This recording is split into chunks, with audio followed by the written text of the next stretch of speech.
We all know the feeling. You sit down at a desk, stare at a completely blank workspace, and wait for inspiration to strike. You freeze up because you think you need a fully formed, completely unique identity before you make a single mark.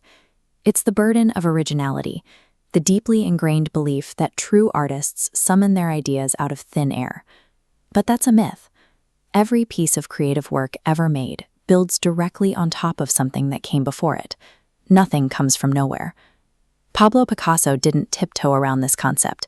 He stated his philosophy quite plainly. Art is theft. T.S. Eliot agreed, drawing a sharp line between amateurs and masters.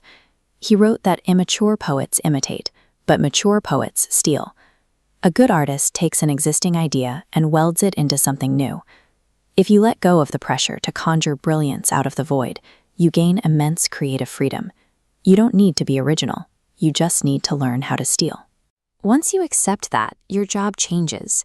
You stop trying to be a solitary genius and become a selective collector, hunting down work you love. This illustration lays out the biological logic perfectly. You have a mother and a father, and you inherit features from both. But the sum of you is bigger than their parts. You are a biological remix. The exact same logic applies to a genealogy of ideas. Your creative identity is a mashup of the specific teachers you study, the music you listen to, and the art you absorb. To build that lineage, you need a collection system.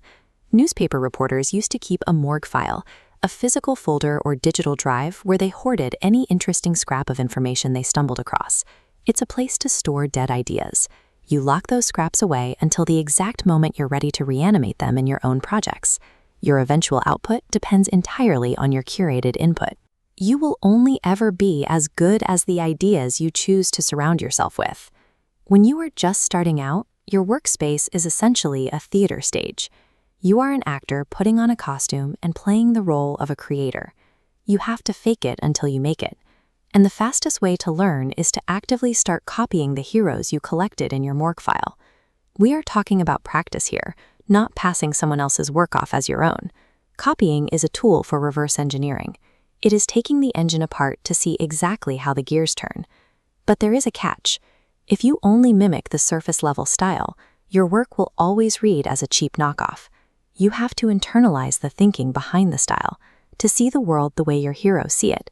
You study them, you trace their steps, and eventually you will try to perfectly recreate their work. And you will fail. Look at this grid of hand-drawn stars. It highlights a simple truth. The human hand is biologically incapable of producing a flawless reproduction. Your hand will always slip. That biological flaw is your greatest asset. The gap between your hero's perfection and your own clumsy, imperfect copy, that is where your authentic voice actually lives. Over time, you evolve from an imitator into a successful Frankenstein monster of your influences, finally capable of producing the work you want to see in the world. But finishing that work requires a final, crucial step: subtraction.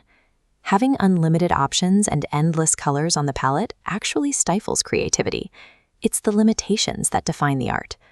These examples of blackout poetry show exactly how this works. By aggressively redacting most of the existing text, striking new meaning emerges from the page. What you actively choose to read out is often what makes the final piece interesting. Notice the directive in this illustration. Stop agonizing over whether your ideas are entirely your own. Stop complaining on the internet and just get to work. Your creative identity is never found by sitting alone in a room waiting for lightning to strike. It is an active evolution, forged through the ideas you steal, the imperfect copies you make, and the excess you carve away.